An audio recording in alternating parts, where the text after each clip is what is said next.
नमस्कार दोस्तों। आज की इस वीडियो में हम बात करने वाले हैं एक ऐसी जापानी फिल्म की जिसमें समुराई, डार्क मैजिक, बदला और अंधेरी ताकतों का खतरनाक संगम देखने को मिलता है। इस फिल्म का नाम है सैमुराई रेनकार्नेशन 1981। वीडियो को अंत तक जरूर देखना क्योंकि जैसे जैसे कहानी आगे बढ़ेगी वैसे वैसे इसका अंधेरा और भी गहरा होता चला जाएगा। कहानी हमें पुराने जापान के उस दौर में ले जाती है जहां राजा का कानून और तलवार ही इंसाफ हुआ करती थी। इसी समय एक युवक होता है, शिरो अमाकुसा, जो अपने धर्म और अपने लोगों के लिए आवाज उठाता है, लेकिन सरकार उसके विद्रोह को बेरहमी से कुचल देती है। शिरो और उसके साथियों को भयानक यातनाएं दी जाती हैं। मरते समय शिरो का भगवान से विश्वास टूट जाता है और उसके दिल में सिर्फ नफरत और बदले की आग बती है। वह भगवान को कोसता है और यही नफरत उसकी आत्मा को अंधेरे की तरफ धकेल देती है।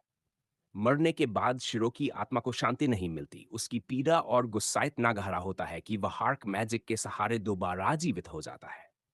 लेकिन अब वह इंसान नहीं रह जाता, बल्कि शैतानी शक्तियों से भरा एक खतरनाक योद्धा बन चुका होता है।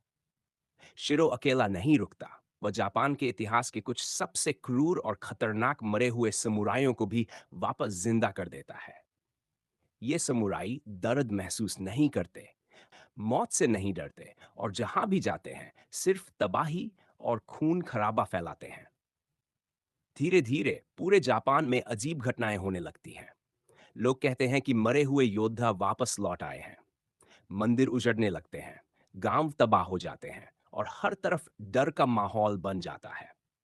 सरकार को समझ में आ जाता है कि ये कोई आम विद्रोह नहीं है, बल्कि कुछ अलौकिक शक्ति काम कर रही है। इसी समय कहानी में एंट्री होती है एक सच्चे समुराई जुबे याग्यू की। जुबे न सिर्फ तलवार चलाने में माहिर है, बल्कि उसका आत्मबल और धर्म में विश्वास भी अडिग है। सरकार उसे इन रहस्यमयी हत्याओं की जांच का काम सौंपती है। जैसे जैसे जुबे आगे बढ़ता है, उसे एहसास होने लगता है कि ये लड़ाई सिर्फ इंसानों के खिलाफ नहीं है, बल्कि अंधेरी आत्माओं से है।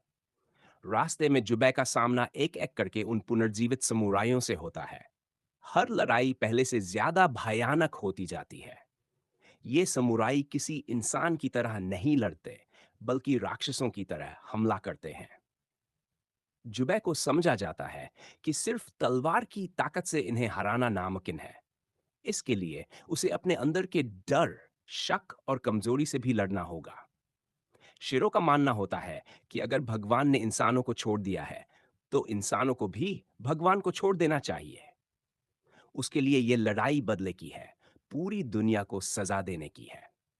वहीं जुबै का विश्वास होता है कि अंधेरे में भी अगर इंसान सही रास्ता चुने, तो रोशनी खुद रास्ता बना लेती है। यही सोच दोनों को आमने सामने खड़ा कर देती है।